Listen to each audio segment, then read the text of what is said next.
Distinguida concurrencia, buenas noches. La Academia Nacional de Medicina le da su cordial bienvenida. Bien, A esta sesión vamos a iniciar esta extraordinaria sesión extraordinaria de la Academia Nacional de Medicina, destinada a la incorporación como académico asociado del doctor Santiago Sacco Méndez y como académico de número del académico asociado doctor Pedro Mendoza Arana. En la mesa de honor se encuentra el vicepresidente de la Academia, académico de número doctor Gustavo González Rengifo, quien les habla, académico de número Óscar Pamo, en mi condición de secretario permanente. Saludamos la presencia en la sala de distinguidas autoridades académicas e institucionales, académicos, invitados y amigos.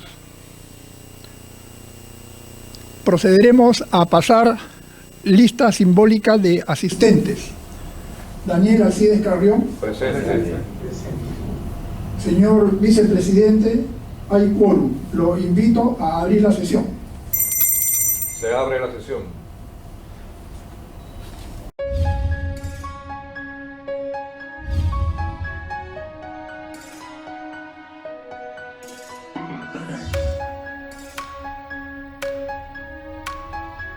A continuación, voy a presentar al doctor Santiago Sacco Méndez, que se incorpora como académico asociado, y seguidamente daré lectura a la resolución de incorporación. El doctor Santiago Máximo Sacco Méndez es bachiller en Medicina Humana por la Universidad Nacional Mayor de San Marcos en el año de 1978. Tiene el título de médico cirujano por la misma universidad a partir de 1979. Es especialista en medicina interna por la Universidad Nacional Mayor de San Marcos en 1982. Tiene maestría en salud pública en la Universidad Católica de Lovaina en 1990, que ha sido revalidada por la Universidad Peruana Cayetano Heredia en 1996. Tiene también el grado de doctor en medicina en la Facultad de Medicina de la Universidad Nacional de Mayor de San Marcos en el año 2013. Tiene una larga carrera docente, principalmente en la Facultad de Medicina Humana de la Universidad Nacional San Antonio Abad del Cusco desde 1982 hasta la actualidad. Ha ocupado diversos cargos como docente y como administrativo, llegando a ser decano de dicha facultad en el periodo 2004-2007.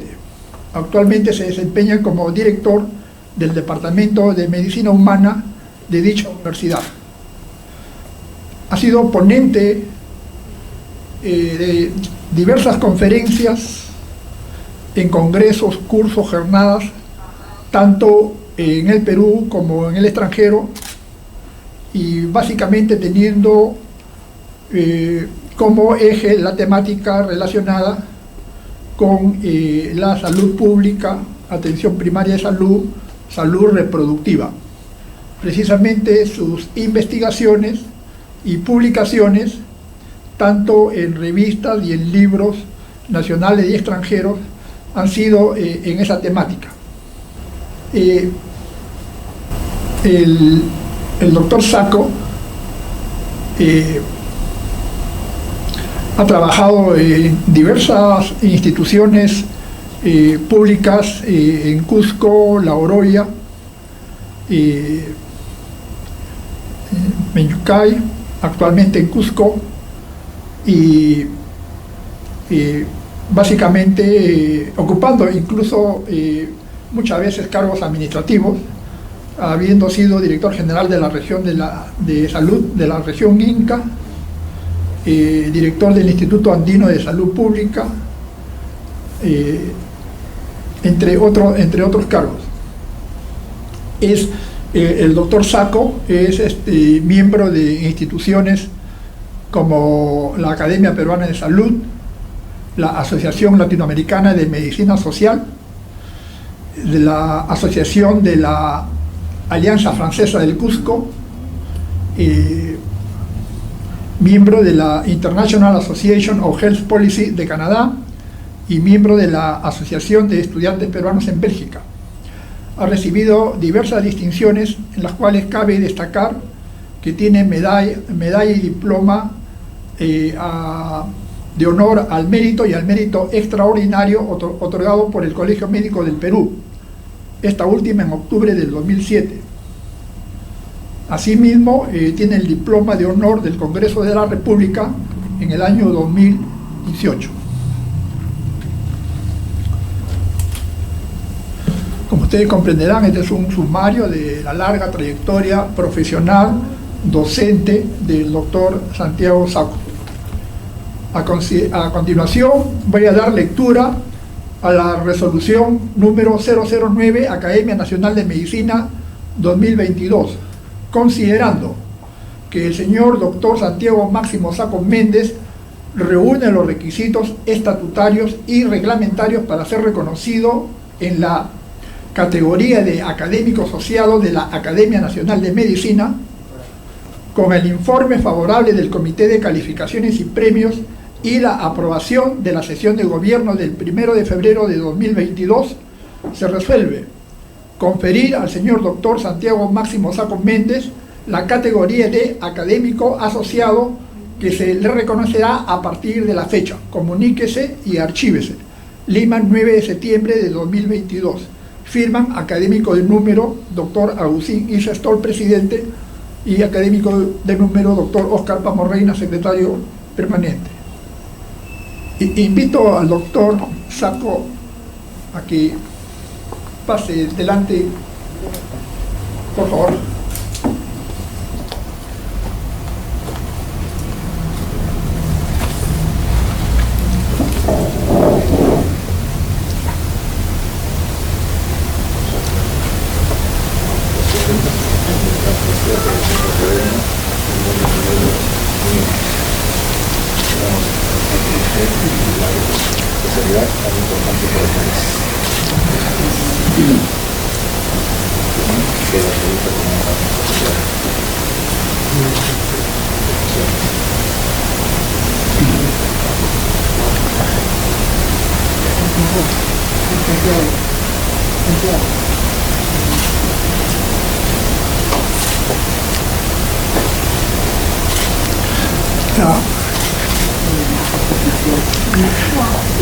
Bien, a continuación unas palabras de agradecimiento del doctor Santiago Sacco.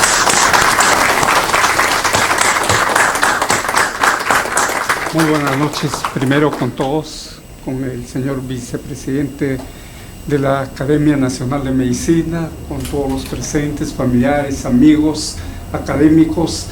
Primeramente agradecer a la Academia Nacional de Medicina por esta grata distinción. Esperamos estar a la altura de responder a este reconocimiento que han hecho de mi vida profesional y académica en el Perú.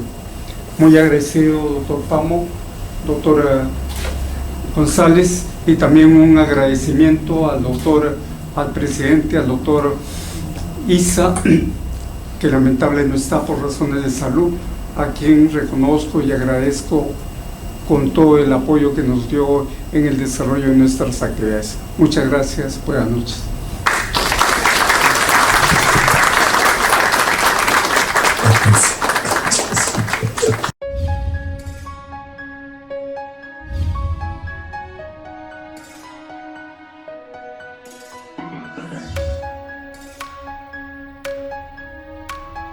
Continuando con el programa, tenemos ahora la incorporación del doctor Pedro Jesús Mendoza Arana como académico de número.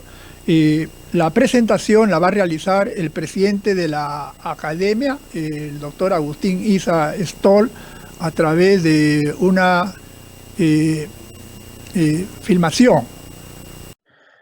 Muy buenas noches. Doctor Gustavo González, vicepresidente de la Academia Nacional de Medicina. Doctor Oscar Pamo, secretario permanente. Señores académicos honorarios, eméritos, de número y asociados.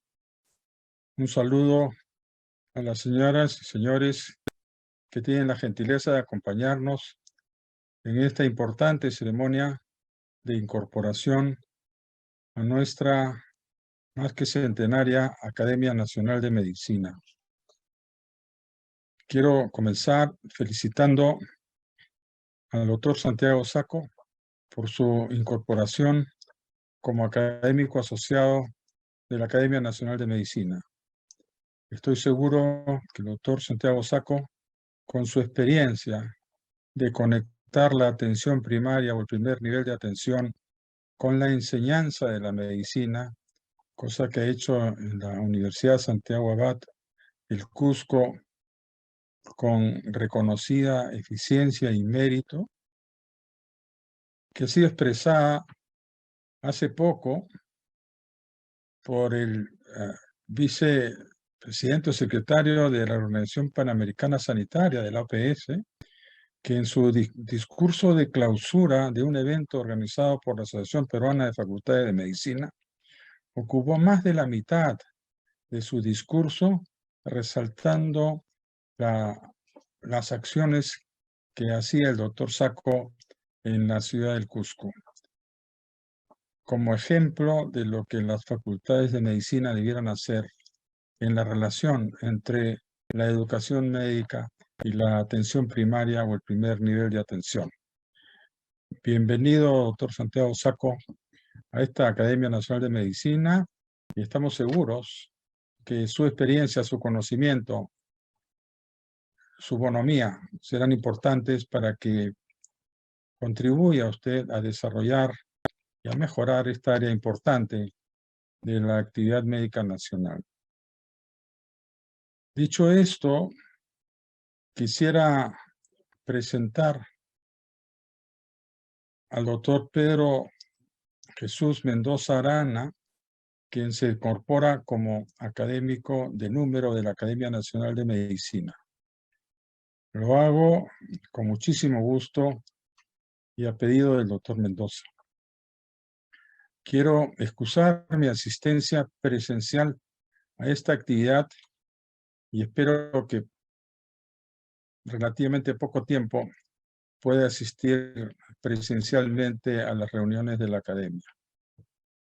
Doctor Pedro Mendoza lo conozco de hace muchos años.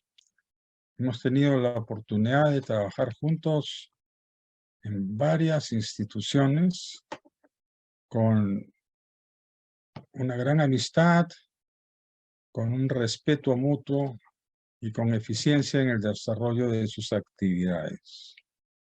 El doctor Mendoza es profesor principal de la Universidad Nacional Mayor de San Marcos, es doctor en medicina por la misma universidad, tiene un magíster en planificación y finanzas de salud por la London School of Economics y es investigador calificado en RENACYT y COSITEC. Yo quisiera resumir algunos aspectos de su formación. Doctor Mendoza adquirió el grado de doctor en medicina en la Universidad Nacional Mayor de San Marcos en noviembre del 2006 con una tesis denominada Factores asociados a una gestión exitosa de la cooperación internacional en la Universidad Nacional Mayor de San Marcos. Esa tesis, en opinión del jurado, fue recomendada para publicación y fue publicada por el Fondo Editorial de San Marcos en el año siguiente. Tuvo un entrenamiento en la Universidad de Harvard en el programa de trauma en refugiados en septiembre del 2003. Era un programa de entrenamiento de profesionales peruanos en el cuidado de la salud relacionados con salud mental y con la recuperación post-conflicto. Asimismo, tuvo un entrenamiento en Marketing, en Management y Health Services en la Nova Southeastern University en Florida, en un tiempo. Como hemos dicho, tiene un Master in Science in Health Planning and Financing, otorgado por la London School of Economics de la Universidad de London, en el Reino Unido, y ese grado fue reconocido por San Marcos. Como parte de su entrenamiento, hizo un curso en Planificación y Administración en Salud en la Escuela Nacional de Salud Pública, un curso impartido por el doctor Mario Rovere, a quien todos conocemos como un especialista en planificación estratégica. La vida profesional del doctor Mendoza ha estado orientada a 2 o 3 áreas importantes. A la docencia, parcialmente también a la investigación. Digo parcialmente porque no solo en áreas relacionadas con docencia, sino también en áreas relacionadas con la gestión. Él ha tenido como experiencia profesional cargos importantes en las universidades en las que ha trabajado. Él ha sido director del programa de posgrado en la Facultad de Medicina de San Marcos. Ha sido director nacional de evaluación y certificación de CONEAO y SINACE en los años 2012-2013. Ha sido director ejecutivo del Sistema Nacional de Certificación y Recertificación del Colegio Médico del Perú entre el 2010 y 2012. Tuve la oportunidad de trabajar con él más cercanamente cuando él fue director académico de la Facultad de Medicina, cuando yo era decano en aquella oportunidad, y él siguió siendo director académico en el decanato del doctor Fausto Garmendia. Trabajamos juntos también en 2 universidades privadas, formando y desarrollando facultades de medicina, donde él fue decano, mientras yo ocupaba un cargo importante en dichas universidades. Actualmente es gestor de siniestralidad médica en La Positiva. En el área de docencia, que es una de sus preocupaciones importantes, él es profesor principal del Departamento de Medicina Preventiva y Salud Pública en la Facultad de Medicina de San Fernando desde 1990 hasta la fecha, una primera parte como profesor contratado y luego nombrado por concurso, donde fue subiendo en las categorías de profesor auxiliar asociado y finalmente como profesor principal. La docencia en pregrado ha estado destinada fundamentalmente a las áreas de su experticia: gerencia en salud, epidemiología, gestión de proyectos, gestión empresarial, marketing en salud. Todos ellos en el pregrado de San Fernando, y en su docencia en posgrado, en la segunda especialidad y en maestría y doctorado, ha tenido docencia en economía en atención de salud, evaluación económica en salud, evaluación y financiamiento de servicios de salud, filosofía organizacional, financiamiento de servicios de salud, planeamiento estratégico y políticas de salud. Su experticia y prestigio me han permitido ser un profesor invitado en cursos de posgrado en diversas facultades de medicina del país, entre las que podemos nombrar a la Universidad de Piura, a la Universidad San Martín de Porres, a la Universidad de San, la Nacional del Centro, la Nacional Pedro Ruiz Gallo, la Universidad Wiener, la Universidad Continental. Entonces, reiterando, él tiene 2 áreas importantes: la docencia y la gestión. Esas han sido sus áreas de interés, y por eso ha ocupado diferentes cargos con muchas responsabilidades en universidades del país. Ha escrito muchos libros, más de 10 libros y capítulos de libros. El último de ellos es un libro editado por la Academia Nacional de Medicina, dirigido por el doctor Gustavo González Rengifo, nuestro vicepresidente actual, sobre anemias nutricionales de la infancia, publicado el año pasado con la Academia, y una serie de libros, muchos de ellos en inglés, sobre efectividad en la ayuda y mejoramiento en Global Health en Nueva York, algunos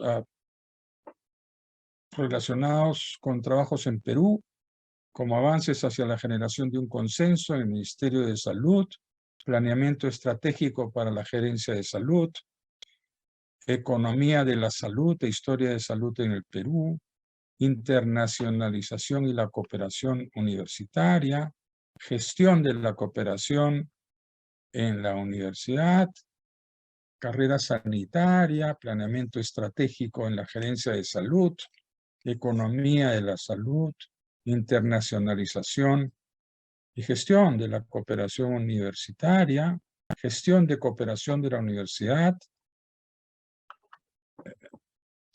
algunos en inglés, como nueva mezcla o combinación público-privada en la salud, potencial de los médicos privados para desarrollar servicios de salud pública en el Perú, explorando los cambios posibles, evaluación económica en salud, planeamiento estratégico en gerencia. Y en los últimos 10 años tiene más de varias decenas de trabajos publicados en revistas indizadas que sería largo enumerar, pero que están relacionadas sobre estos dos aspectos que son de su experticia y su interés: la gestión, el planeamiento estratégico y la educación médica. Ha recibido premios y distinciones como el primer puesto en el área de innovación, diploma de honor al mérito extraordinario del Colegio Médico del Perú. Fue académico asociado desde 2013 y ahora se va a incorporar como académico de número. Es miembro del Consejo Consultivo de la Fundación Hipólito Unanue y ha tenido el primer puesto en el primer Congreso Peruano de Educación Médica en el año 2005. Yo quisiera ahora, de alguna manera, hacer algunos comentarios sobre el camino que el doctor Mendoza ha realizado para llegar a estos niveles. Como él me ha dicho en varias oportunidades, él quería ser un médico rural.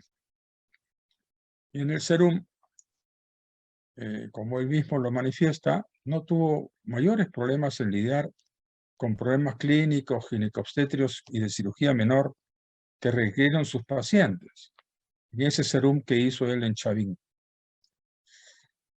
Comenzó en un centro de salud con 16 personas a su cargo y a mitad del SERUM, un colega del distrito vecino terminó sus funciones y él tuvo que acceder a manejar otros 24 trabajadores de salud en el centro vecino, con lo cual tenía a su cargo 40 personas.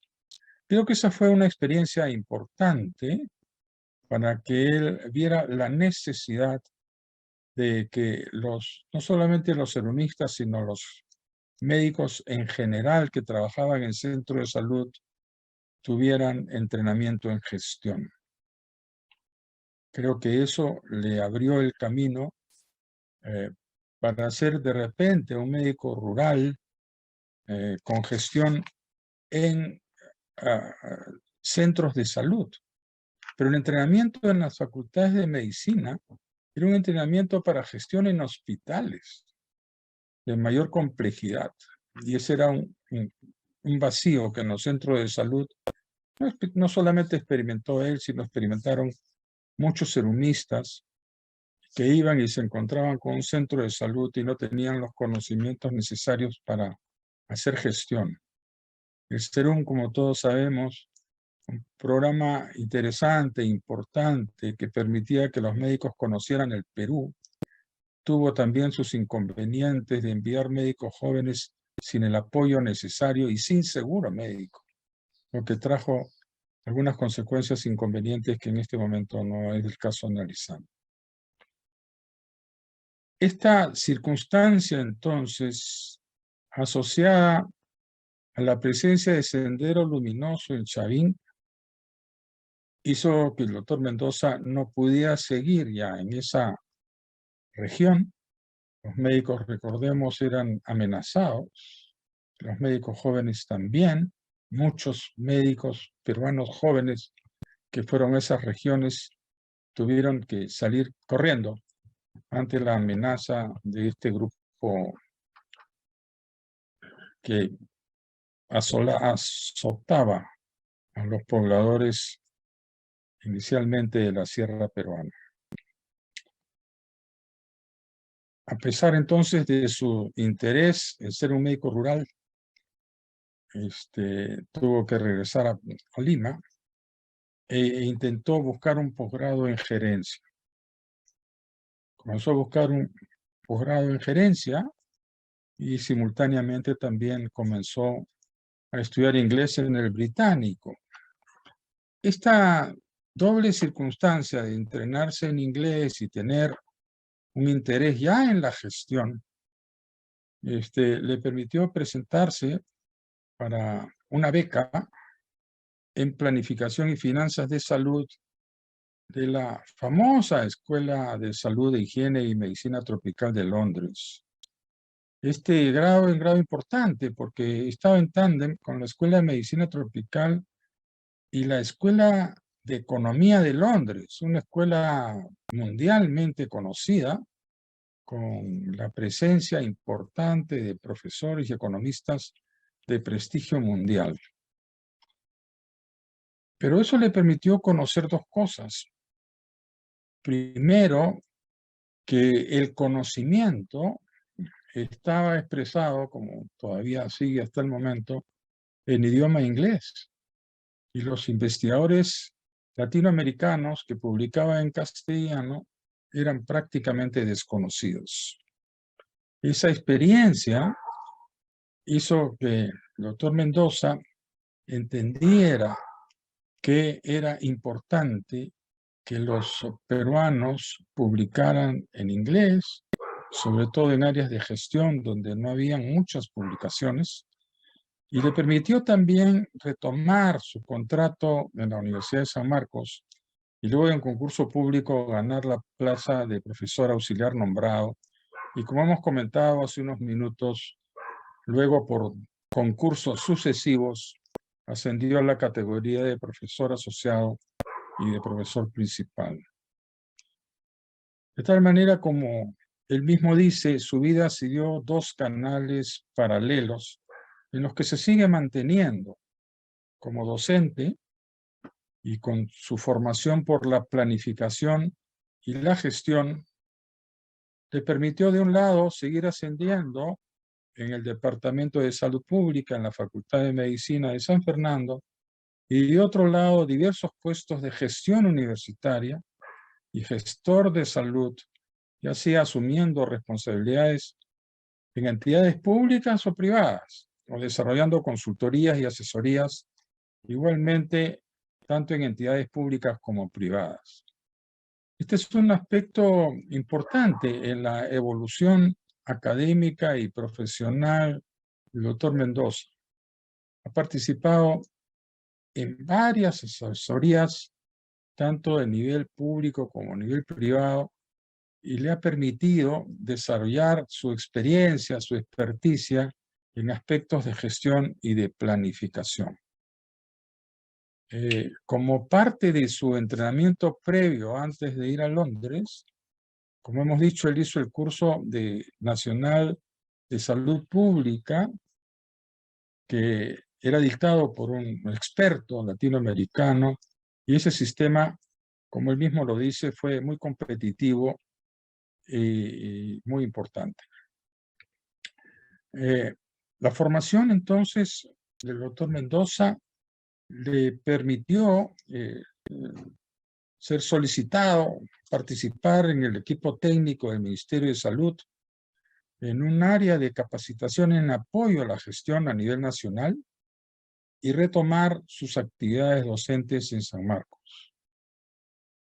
Reiteramos entonces que estas dos áreas, junto con el área de investigación, han sido las áreas en las cuales el doctor Mendoza ha desarrollado su capacitación, su experticia, su dedicación, y le han ido mostrando el camino de la planificación estratégica.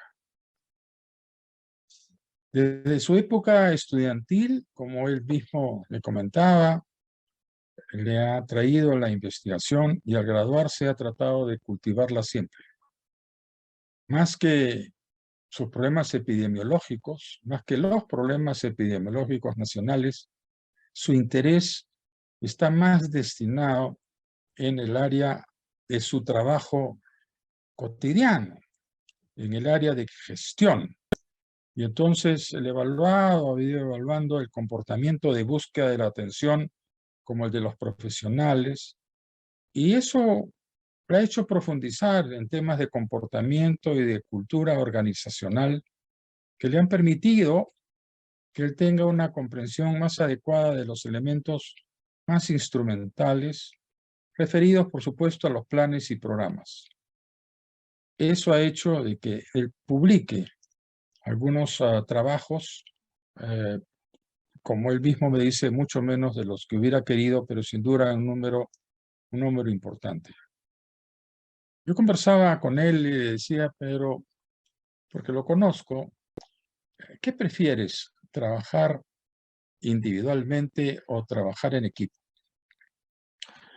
En mi experiencia personal con él, cuando le hemos pedido a Pedro alguna cuestión específica, lo hace con eficiencia, se encierra y saca un producto habitualmente de una calidad muy buena. Pero él mismo me dice, ha ido aprendiendo, como aprendemos todos, que el trabajo en equipo es también muy importante, que permite intercambiar conocimientos, estilos, personalidades, que nos ayudan a encontrar soluciones compartidas. Pero está combinando ahora, dentro de su camino de la participación de la planificación estratégica y de la gestión, la importancia de trabajar en equipo y en algunos momentos trabajar de manera individual cuando uno puede avanzar más rápidamente. Sus metas personales tienen que ver ahora más con la generación de conocimiento. Y él me dice que piensa que las decisiones de gestión se tienen que basar en conocimiento y que este requiere de investigación, de diálogo y criterio. Creo que coincidimos con él en que este debiera ser su aporte a la academia. No existen dentro de los académicos muchas personas que ven gestión o planificación estratégica.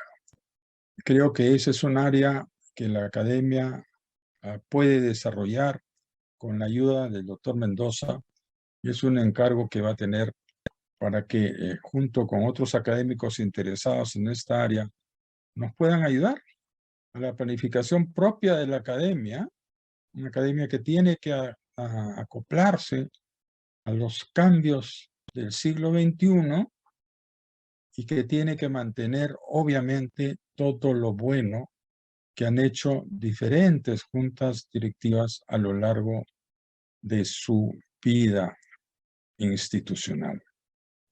Finalmente, quisiera comentar algunas cosas familiares. Pedro se casó a los 26 años. Su esposa Emma tenía 25 años. Se acababan de graduar. Ella como enfermera y él como médico. Y este año cumplen 34 años de casados, de un feliz matrimonio. como conversábamos, han compartido un camino largo en el cual ella ha sabido siempre estar y apoyar. Estuvo a su lado en el Serum, pese a que a la altura le caía pésimo, y cada viaje lo terminaba vomitando, pero estaba al costado de Pedro para ayudarlo en todo lo que fuera posible. Lo animó a postular a la beca y lo apoyó siempre en sus jornadas de trabajo, con hora de inicio y sin hora de salida. Y como él me ha comentado, este es un homenaje, estas frases son en realidad un homenaje especial que Pedro le hace a su esposa Emma. Ellos tienen una hijita, Denise, a quien no puede, como él dice, dejar de llamar hijita, y la sigue llevando desde el kindergarten hasta su trabajo actual. Ya ella tiene un poco más de 20 años, tiene ya un trabajo definido, pero como padre amoroso, la sigue llegando todos los días a su trabajo y sigue viendo con ella películas que a ambos les gustan. Y como todo buen padre y una hija, todos tenemos secretos, cariños, amores con nuestros familiares más cercanos, especialmente con nuestras esposas o esposos y nuestros hijos. Pedro ha cumplido en la academia con los requisitos necesarios para ser promovido de la categoría de académico asociado a la categoría de académico de número. Yo tengo muchísimo agrado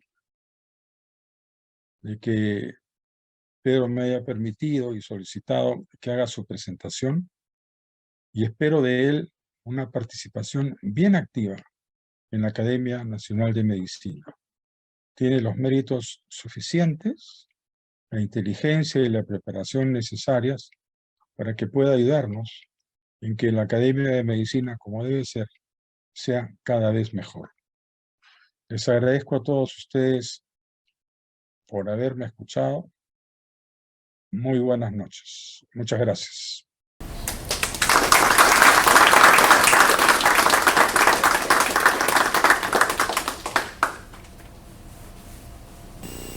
Bien, a continuación voy a dar lectura a la resolución número 010, Academia Nacional de Medicina 2022. Considerando que el académico asociado, señor doctor Pedro Jesús Mendoza Arana, reúne los requisitos estatutarios y reglamentarios para ser reconocido en la categoría de académico de número de la Academia Nacional de Medicina, con el informe favorable del Comité de Calificaciones y Premios y la aprobación de la sesión de gobierno del 1 de febrero de 2022, se resuelve conferir al académico asociado señor doctor Pedro Jesús Mendoza Arana la categoría de académico de número que se le reconocerá a partir de la fecha. Comuníquese y archívese. Lima, 9 de septiembre de 2022. Firman académico de número doctor Agustín Isa Stoll, presidente. Académico de número doctor Oscar Pamo Reina, secretario permanente. Invito al doctor Mendoza a pasar adelante, por favor.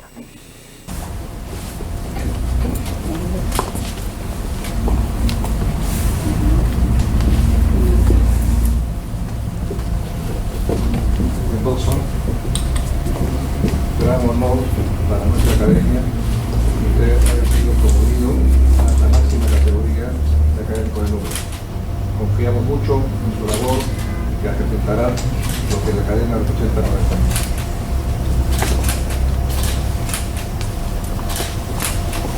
Este es un diploma de la académica como tal.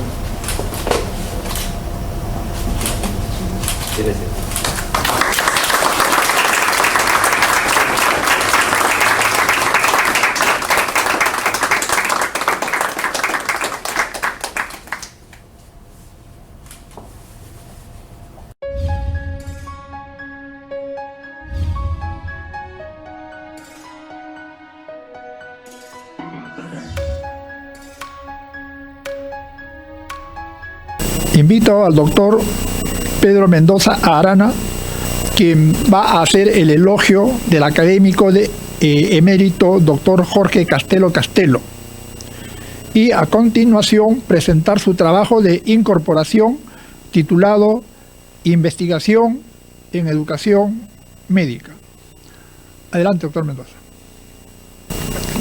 Estimados colegas, distinguidos invitados, voy a dar unas palabras de elogio al doctor Jorge Castelo Castelo.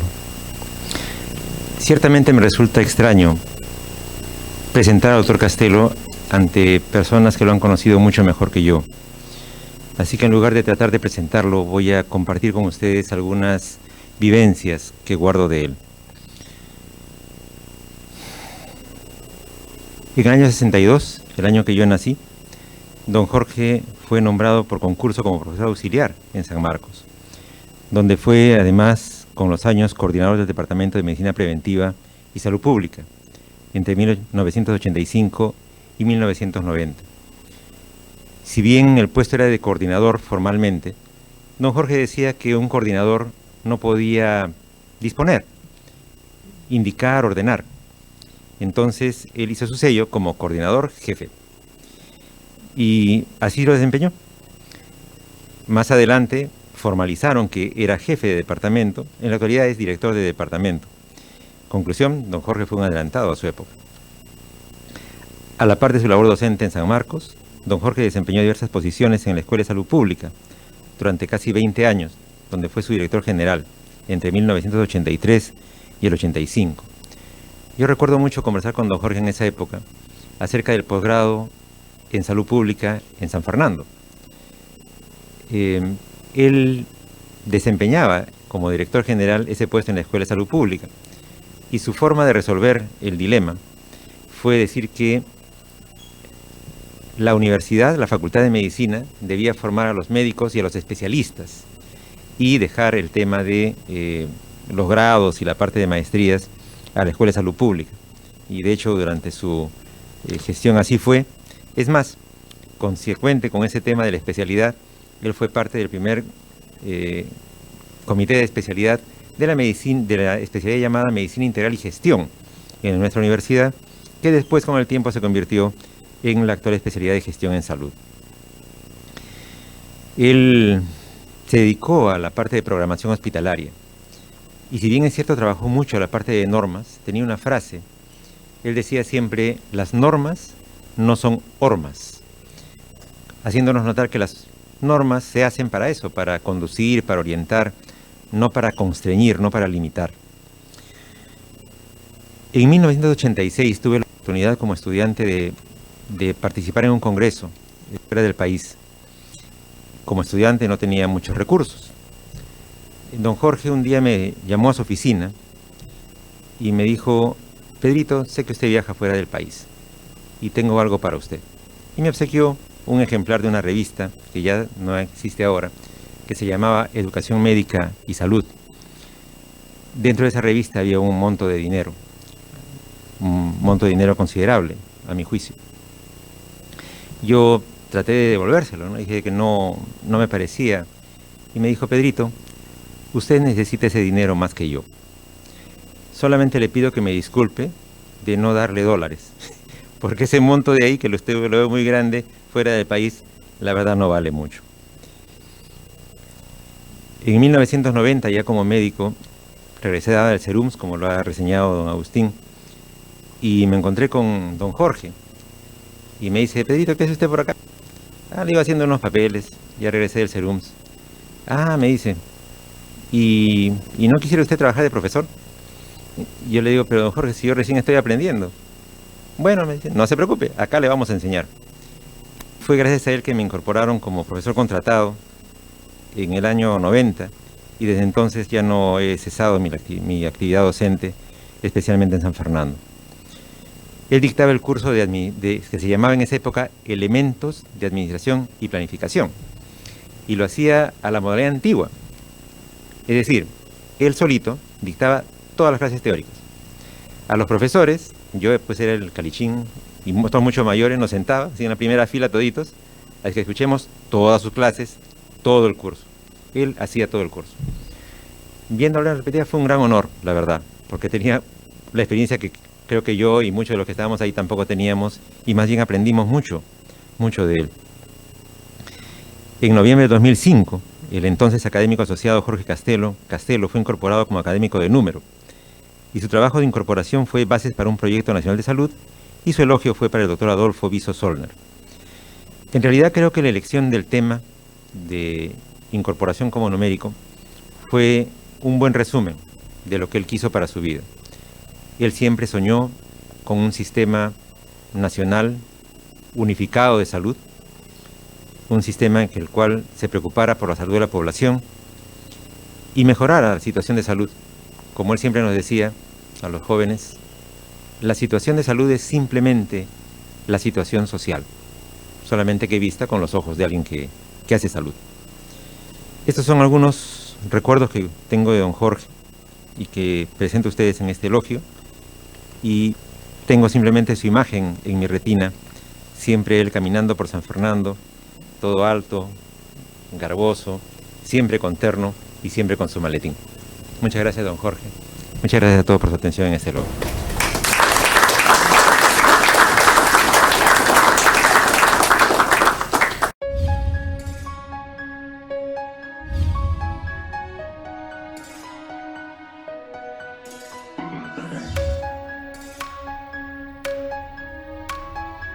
Yo quisiera ahora, con su venia, presentar unas reflexiones sobre un tema que le hemos llamado investigación en educación médica. Para nosotros la investigación, para empezar, empecemos por la educación médica. La educación médica la entendemos como todo el proceso continuo de formar profesionales médicos desde el pregrado, el posgrado y también la educación continua. Todo eso deberíamos entenderlo como educación médica. Por alguna razón, a veces hacemos una especie de abstracción, por la cual pensamos que educación médica es básicamente el pregrado, que después es la especialidad, pero que eso ya no es tanto educación médica, y mucho menos la educación continua. Pero en realidad toda ella lo es. El médico finalmente se forma desde que ingresa a la facultad, y ya uno nunca deja la facultad.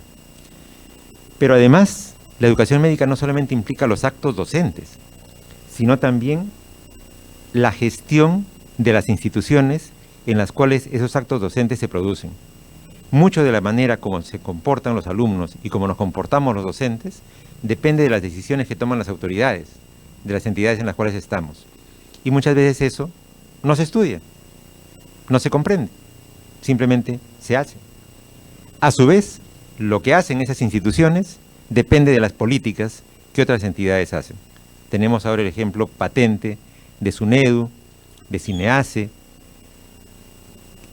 que son aquellas entidades debido a cuyas indicaciones y posiciones las instituciones toman medidas que después los docentes replican y después afectan a los alumnos.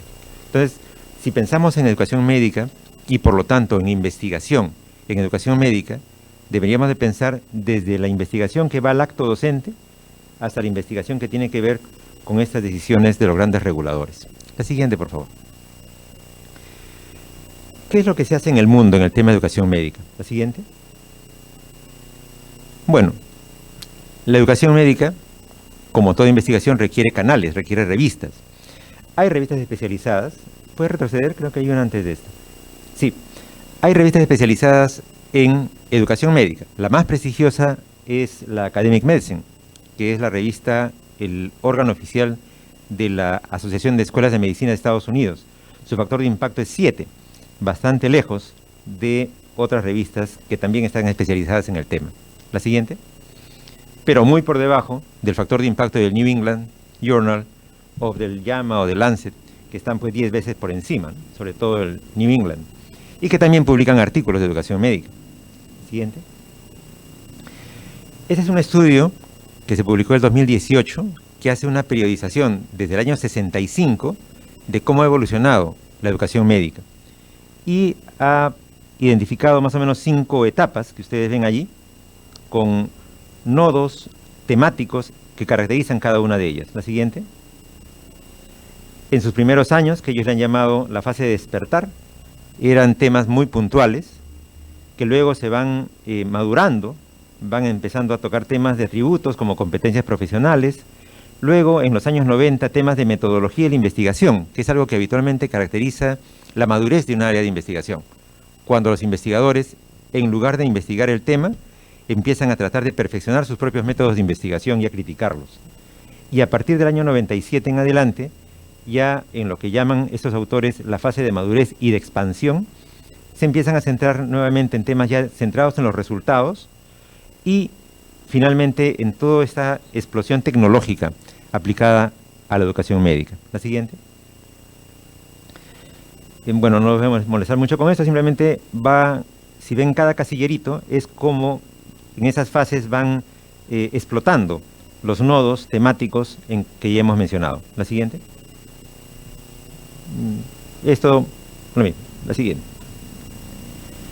Este es el último número, el número actual del Academic Medicine. Y quise seleccionar un artículo que creo que muestra bien para dónde se está investigando ahora en estos niveles y en estas revistas. Fíjense este artículo. Confiabilidad de las escalas de tolerancia a la incertidumbre implementadas con médicos y estudiantes de medicina. Repito, escalas de tolerancia a la incertidumbre. Ese es el tipo de temas que son ahorita investigación de punta en educación médica. No es tanto el plano en el cual estamos nosotros, que lo vamos a ver a continuación, sino es más ya un plano cualitativo. La siguiente. Y estos son algunos otros ejemplos de este tipo de investigación cualitativa. Por ejemplo, cómo reaccionan los residentes de cirugía, en este caso, a situaciones de decisiones complejas. Siguiente. Y en el año pasado, que fue el congreso de esta asociación, la siguiente, se arribó a que estas eran las sugerencias en lo que es investigación médica, en educación médica al futuro. Fortalecer la colaboración con los posgrados. Segundo, crear programas de mentoría para los profesionales e investigadores jóvenes. Y tercero, continuar en lo que se refiere a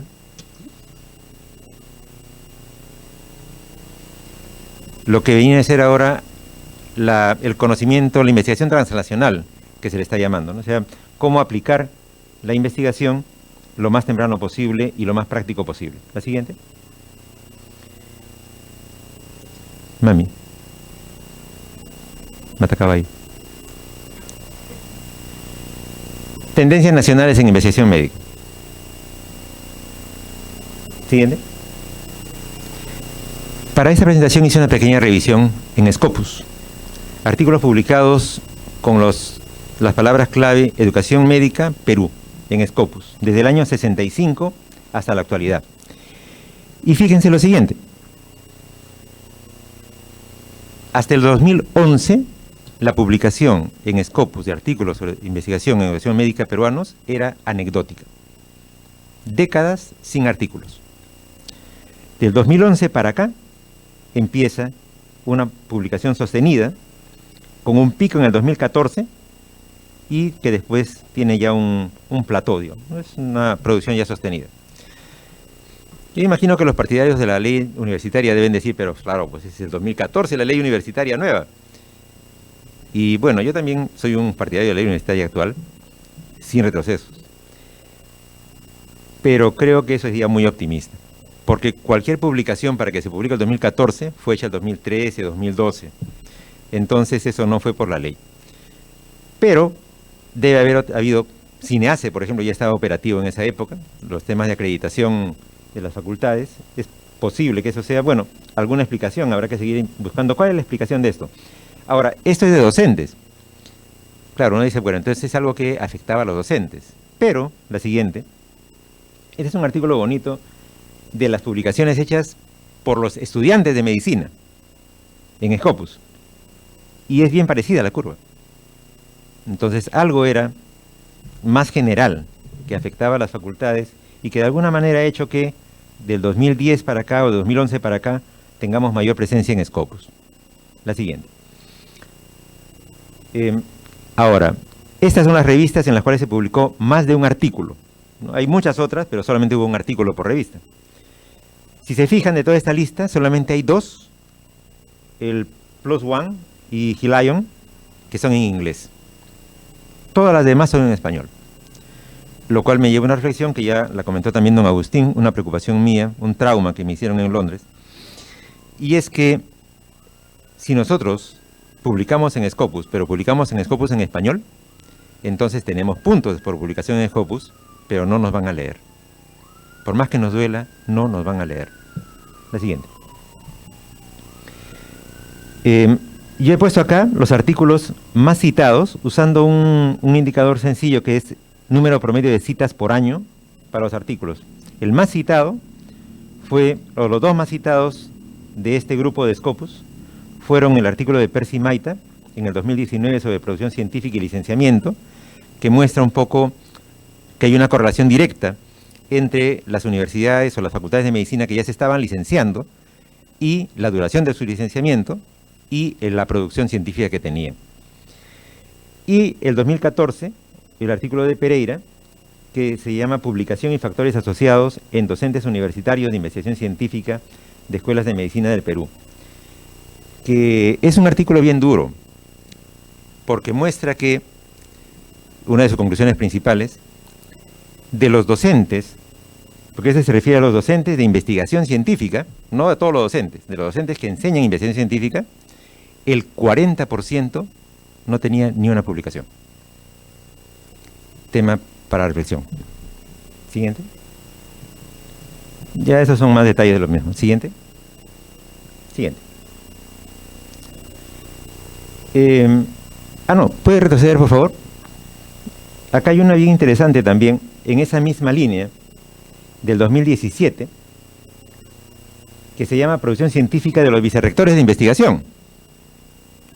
De 28 vicerrectores de investigación, solo 4 tenían publicaciones. No digo publicaciones en Scopus ni de las más altas, simplemente publicaciones.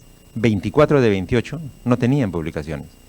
Otro tema para reflexión importante. Por eso digo, necesitamos investigar la gestión y a los gestores para entender qué es lo que está pasando en las aulas. Siguiente. Ahora, Scopus es Scopus. Es, digamos, el club, la elite. Hay Google Scholar también. ¿Y cómo se investiga en Google Scholar? Bueno, eso ya no lo revisé yo. Hay un artículo publicado de la producción 2014-2018 en Google Scholar que tiene que ver con educación médica. Y ahí están los 10 artículos más citados con producción científica. Curiosamente, si uno revisa esta lista y la otra lista, prácticamente no hay match. O sea, los artículos más leídos y más citados vía Google Scholar es otro set. Y los artículos más leídos y más citados vía Scopus es otro set también. La siguiente. Pero en todo caso, muy similares en cuanto a preocupaciones y temas de investigación. Siguiente. Ahora bien, Scopus, la elite, Google Scholar, digamos, populorum, pero también hay todavía, no sé, pues, underground, publicación y literatura gris. Siguiente. Yo hice el 2012, se publicó, el 2010 lo había hecho, una investigación solo en San Fernando. O sea, admito que mi muestra puede estar sesgada, ¿no? Pero es una muestra, por conveniencia. ¿De qué se había publicado en educación médica del 2005 al 2010? ¿Qué se había investigado? Siguiente. Miren, encontré 120 investigaciones hechas en esos 5 años, o 6 años. De esas 120, solamente 30, o sea, la cuarta parte, había visto la luz en forma de artículo. Las otras 90, no. Habían llegado a hacer presentaciones en congresos, en los congresos de ASPEFAM y en las jornadas de la facultad. No se habían llegado a publicar. Por supuesto, esto siempre se puede ver de las dos formas, ¿no? O sea, el que quiere ver el vaso medio vacío dice, mira, la gente no publica. Yo, como siempre, soy un optimista, como me acusa mi esposa, digo, bueno, pero fíjate todo lo que sí investigan. Lo único que necesitamos es que estos también publiquen, ¿no? Y así podríamos cuadruplicar la producción. La siguiente. Bueno, y eso ya es el detalle. De los que publicaban en San Fernando, casi todos lo hacían en la revista de San Fernando, ¿no? Cada uno en su tribu. En la revista peruana de medicina experimental solamente 2 artículos y 1 en Acta Médica Peruana. La siguiente. Y bueno, acá ya puedo entrar con un poquito más de profundidad en los temas, que si vamos a la periodización que hacían de educación médica a nivel mundial, nos pondría más o menos todavía en la etapa intermedia, no todavía en la etapa de expansión, entrando a la madurez todavía en crecimiento. La siguiente. Diseños básicamente descriptivos. Siguiente. Lo cual nos lleva a la conclusión, de repente muy de perogrullo, de que una cosa son las competencias para investigar y otra cosa son las competencias para publicar.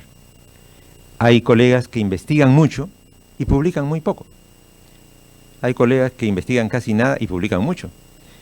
Y son muy pocos. Yo aprovecho para expresar mi respeto profundo a don Gustavo, que es una locomotora, que investiga un montón y además publica un montón, pero es rara avis. Habitualmente uno encuentra esta disociación. La siguiente. Preocupado por la disociación, hice un estudio también para ver qué estaba pasando ahí.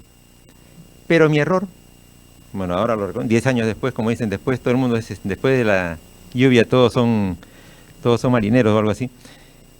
Pero en ese momento se me ocurrió entrevistar a lo que eran los investigadores de alta producción. La siguiente, para ver cómo era que lograban producir tanto. Y encontré 3 factores. Número 1, dedicación. Puede parecer una cosa simple, ¿no? Obviamente. Bueno, pero para que tengan ejemplos, porque esto fue cualitativo, fue vía entrevistas, ¿no? Uno de los colegas me decía, mira Pedro, en mi casa ya saben que los días domingos yo desde las 7 de la mañana hasta las 12 del día no estoy. Estoy encerrado en mi estudio, estoy escribiendo mis artículos. Todos los fines de semana. Y produzco, me decía él, un artículo cada 3 meses. Y es verdad, o sea, no era bluff. Uno revisa su producción y saca un artículo cada 3 meses. Segunda, trabajo en equipo. Como me decía otro colega, mira Pedro, no a todos nos gusta escribir. Pero a algunos sí les gusta. Lo que tenemos que hacer es un equipo. Entonces en ese equipo estamos los que escriben, los que nos gusta la parte metodológica, y en conjunto ya vamos avanzando. Y tercera, networking. Cuando uno revisa los artículos Scopus y no Scopus publicados en el país, los que tienen más citaciones, en general, son de investigadores peruanos que se han constituido como parte de redes de investigación internacionales. Estas redes de investigación internacionales publican en revistas de alto impacto y entonces los peruanos salimos en las revistas de alto impacto. Entonces, esto yo lo trabajo casi como catecismo con los alumnos ahora y les digo, ¿saben qué? Pónganse en una red internacional, desde lo más chiquitos posibles. Eso les va a servir. Siguiente. Bueno, y esa es un poco la muestra de las redes, ¿no? En un trabajo hecho en Medway, nuestro principal socio es Estados Unidos. Varias universidades estadounidenses tienen vínculos muy fuertes con entidades universitarias peruanas y son uno de nuestros canales importantes, también el Reino Unido y otros países del mundo que se ven ahí en los globitos de tamaños. Siguiente. Lo cual nos lleva a una siguiente conclusión, y es que, si bien es cierto hay unas competencias para investigar diferentes de las de publicar, nuevamente entre los que publican hay, digamos, los que son más competentes en la visibilización. O sea, saben dónde publicar para que su artículo sea visible. Es algo que tenemos que cultivar. Siguiente. Y a veces algunos que nos invisibilizamos. Esta es una carta al editor que dice, cuando tomé conciencia. ¿Y cuál es el tema ahí? Disculpen si es una cosa muy doméstica y seguramente muchos ya lo saben, pero bueno, yo recién me di cuenta ahí. Uno cuando pone sus palabras clave en los artículos, busca a veces una palabra clave que sea la palabra clave, la que resuma mejor el artículo. Bueno, eso es una mala idea. Lo que tenemos que hacer es ir a lo simple. Usemos el DEX, usemos el MESH, usemos palabras de los tesauros y ya está. ¿Por qué? Porque los buscadores usan las palabras de los tesauros. no la palabra que a uno se le ocurrió como la mejor. Y entonces, si uno no usa las palabras oficiales, uno solito se está invisibilizando. Siguiente. Ahora bien, entonces resulta que hay la investigación como investigación, la producción de conocimiento, la aplicación de la metodología, etcétera, las destrezas para publicar, las habilidades para hacerse visible, pero aún así me sigue preocupando un tema, y es la utilización. Es decir, una vez que ya publicamos, ¿qué pasa con lo que publicamos? Lo siguiente. Yo quiero mostrar como ejemplo un artículo bonito de Luis Huicho, es un distinguido colega que apreciamos mucho también, publicado en la revista brasileña de Salud Pública, Cuaderno de Salud Pública Brasileños. Este es un artículo que hizo Lucho, cualitativo, para ver cuáles eran los factores vinculados a la atracción de personal en zonas rurales del país. Siguiente. Ahora se puede rastrear quiénes te citan. Entonces, ese es el listado de quienes citaron a Lucho Huicho. Tiene 40 citas desde el 2012. Y como ustedes ven ahí, ha sido un artículo de impacto internacional, cierto, ¿no? Hay citas en Ecuador, Colombia, Reino Unido. Es decir, uno puede decir sí, su artículo está siendo utilizado, por lo menos por otros investigadores, que es un primer nivel de avance. Siguiente. Este es el artículo, el que yo le cité, mío. Tiene la mitad de citas en ese mismo tiempo. Esa es la diferencia entre publicar en Scopus y publicar en Cielo. También por ahí alguien lo usa. Bueno, dice ya, perfecto, lo están leyendo. Pero yo no sé si ya me estoy volviendo un inconforme con la edad. Siguiente.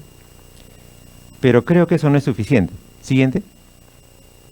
Porque yo digo, y quienes toman las decisiones nos leen, los que hacen las normas, las leyes, las políticas, y ando ahora persiguiendo ahí al Santo Grial. Este es un ejemplo. La resolución ministerial 960 del año 2020 es la resolución en la cual el Ministerio de Salud hace público el perfil oficial del médico cirujano y el enfermero. Documento además que para mí fue una bendición, porque años y años hemos pedido al MINSA que nos dé ese documento y recién lo saca el 2020. Ese documento tiene 82 referencias bibliográficas. 42 son peruanas. Uno dice, bueno, qué bueno, ¿no? Están leyéndonos. Pero resulta que de esas 42, 38 no son artículos académicos. Son referencias a otras normas legales. Digamos, la fórmula aparentemente es que para sacar una norma se necesita de otras normas, pero no de las investigaciones. Solamente se citaron en esta norma del 2020 4 artículos. Uno de César Lip y colaboradores del año 90, un libro muy bonito además, El trabajo médico en el Perú. Una carta al editor sobre el ENAM de Mandujano, el artículo de Hernán García del 2015 sobre la reforma en salud, y uno de César Gutiérrez del 2018 de brechas entre cobertura poblacional y prestacional. Eso fue el impacto. Entonces, sí, esto sí es medible. Ahora, todo lo que necesito es encontrar un algoritmo con algunos de estos buscadores que me permita rastrear esto con más eficacia. La siguiente. Y en eso seguiré. Y quería compartirles esto esta noche. Como dijo Noam Chomsky, la búsqueda de la verdad es una tarea sin fin. Muchas gracias por su paciencia. Gracias.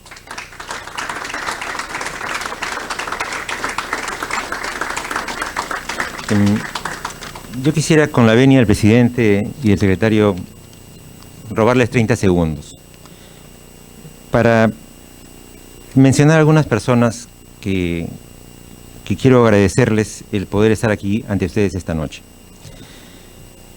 Quiero empezar con con Joaquín Roberto Cornejo Villús. No sé si alguno de ustedes lo recordará, don Joaquín, profesor de Verbo Florido. Me ayudó mucho cuando yo era estudiante todavía y empecé a hacer mis primeras travesuras en ese tema de la educación médica. Y él me decía, don Pedro, usted es un caballo de pique. Vamos a ver si resulta un caballo de aguante. Después, cuando ya me encontré el profesor, me dijo, bueno, sí, resultó que también era un caballo de aguante.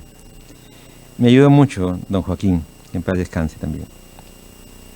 A don Jorge Castelo, que ya lo mencioné en el elogio. A mis mentores cuando empecé mi carrera profesional, a Daniel Purcaya Zelaya, que era el representante de Recursos Humanos de la OPS, que es un poco, bueno, no se le puede echar la culpa de los errores de uno a otros, pero él fue el que un día, cuando yo estaba todavía de inocente estudiante de último año, me dijo: Pedro, ¿y vos qué querés hacer con tu carrera? Y bueno, no sé, Daniel, le digo, yo pienso ser médico rural. Y me dijo: pensá en la salud pública. Después de él, Mario Rovere, que también él le dejó la posta de apoyarme en esos primeros años. Agustín, ya él ha mencionado que hemos tenido varias actividades juntos. Pero sin duda nada de eso se podría haber hecho sin el apoyo incondicional de Emma y de Denise. Yo quiero agradecerte profundamente a ustedes dos por todo ese tiempo que me han permitido robarle a la familia para hacer estas cosas. Muchas gracias a todos.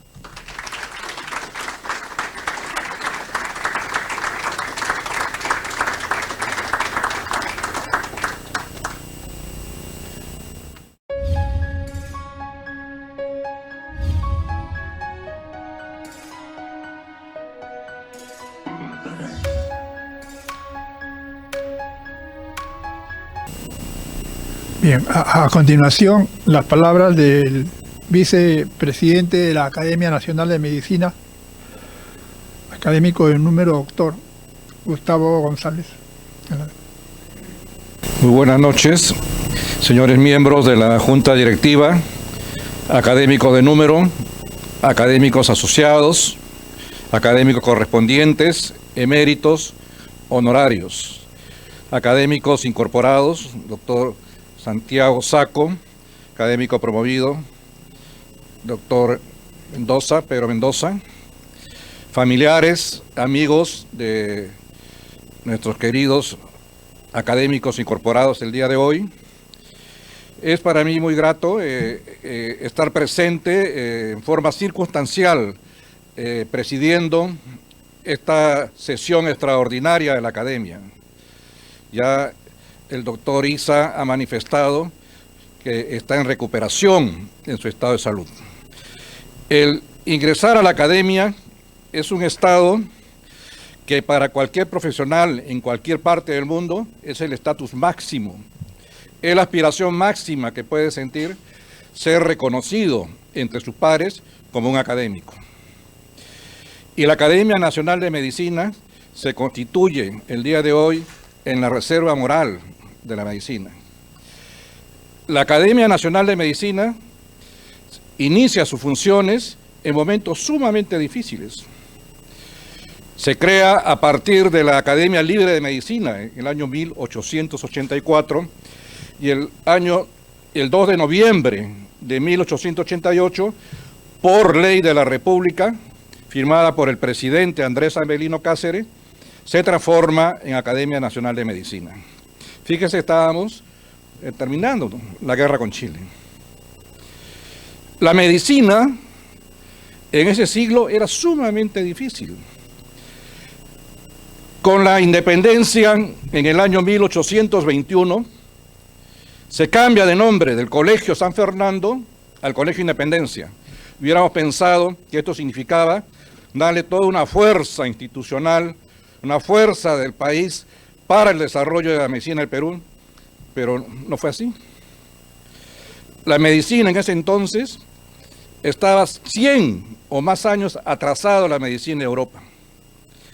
No habían alumnos, los profesores eran escasos. En todo el colegio de la Independencia no habría más de 12 o 14 alumnos. La mayoría prefería estudiar para ser militar. Recuerde que en esa época, nos hace acordar los días actuales, entraba un presidente por golpe de Estado y ya estaba siendo depuesto por otro militar que hacía otro golpe de Estado. Las constituciones se creaban una sobre otra y la medicina estaba en un estado calamitoso. No había presupuesto, no había cómo desarrollarla. En el año 1859 se funda la Facultad de Medicina de San Fernando y se cambia, se hace una reforma educativa fundamental. Nosotros hemos tenido toda esa experiencia en ese siglo de tener una medicina curativa que se ha mantenido hasta ahora. Siglo XX se ha incorporado la ciencia, pero no deja de estar presente solamente pensar que la medicina tiene que ser curativa. Sin embargo, cuando se forma esta Academia Nacional de Medicina, no existía Ministerio de Salud, no existía Colegio Médico, no existía Federación. Entonces tenía un rol sumamente importante dentro del país. En la actualidad, y la incorporación de dos académicos nos llevan a repensar en la necesidad que tenemos de la medicina preventiva, la atención primaria, la gestión en salud. Cómo la educación médica debe transformarse pensando en estos terrenos. ¿Qué es más fácil? Atender pacientes con el costo elevado. Ustedes han visto el significado de atender los pacientes que han sido hospitalizados por COVID. ¿Cuánta mortalidad eso ha significado?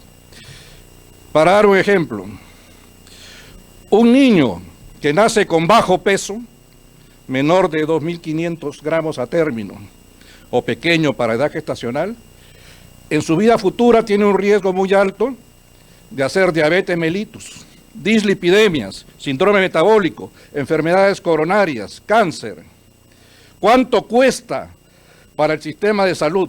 ¿Cuánto cuesta para las personas que sufren estas enfermedades? ¿Cuánto cuesta para la familia? ¿Qué es más fácil? Evitar que nazca con bajo peso. Mucho se discute ahora qué hicimos mal durante la pandemia. Aparecieron muchos expertos de una enfermedad que nunca existió en el Perú. Y sin embargo tuvimos un gran problema que no lo resolvimos. Ayer se me invitó a presentar un libro, a comentar un libro que se llama ¿Qué hicimos mal?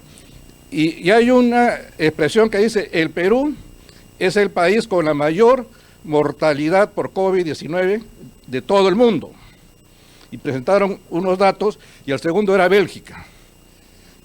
Entonces yo dije, nosotros estamos similares a Bélgica, no pensé que Bélgica era tan malo.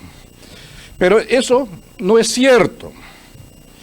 Lo que sucede es que Bélgica y Perú hicieron un ajuste a su mortalidad basado en exceso de mortalidad, que no lo hicieron ninguno de los otros países. Cuando uno analiza el exceso de mortalidad, encontrarán que las muertes reales por COVID fueron 3 veces más.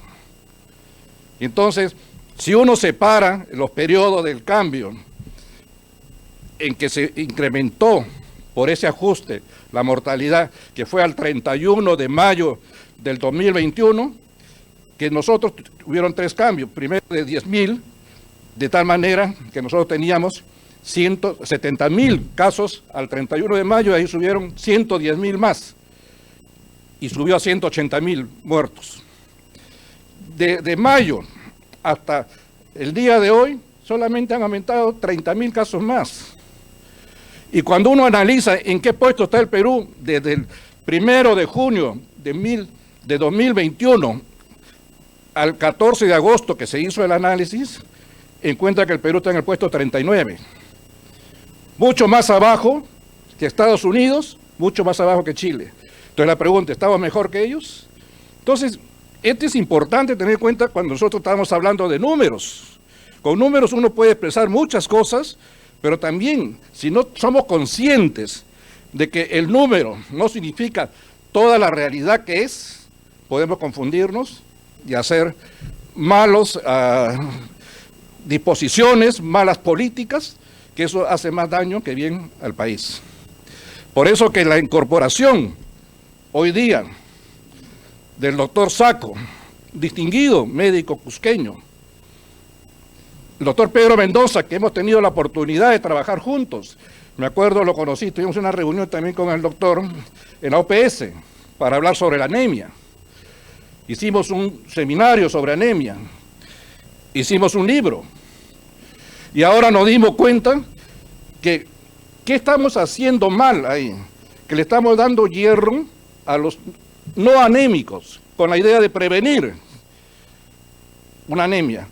Y no estamos viendo que hay un riesgo, que es la sobrecarga de hierro, que nos genera hígado graso no alcohólico, que eso puede llevar a cirrosis, cáncer hepático, enfermedad cardiovascular, enfermedad renal y enfermedades neurodegenerativas como Alzheimer. Entonces, es evidente que nosotros tenemos que plantear la importancia de la fisiología en la medicina. Si nosotros no sabemos qué funciona bien, ¿cómo vamos a distinguir lo malo? Hay que saber qué cosa es bueno para saber qué cosa es malo. Y creo que la academia tiene un importante rol en estos aspectos. Y creemos que el doctor Saco y el doctor Mendoza van a ser sumamente importantes para el desarrollo futuro de nuestra Academia Nacional de Medicina. Muchas gracias.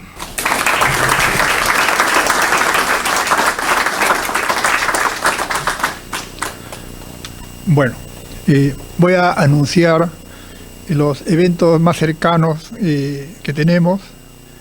El día lunes 26 tenemos sesión extraordinaria de incorporación del académico asociado doctor Sergio Gerardo Ronceros Medrano como académico de número.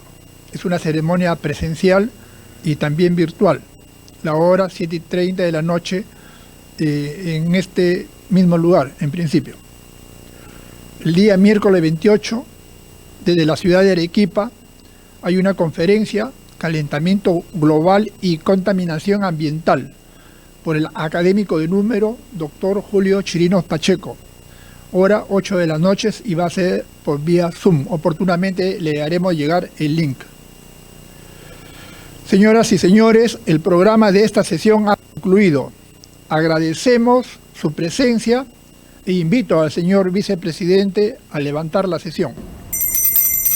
Se levanta la sesión.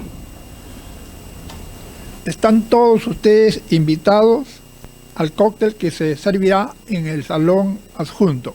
Buenas noches.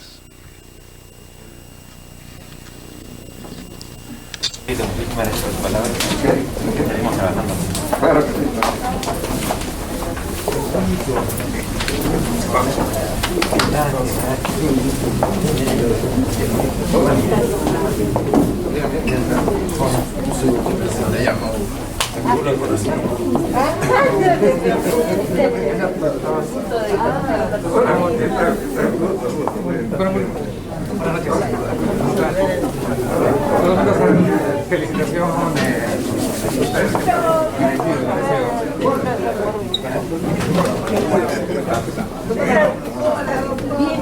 Bien, bien.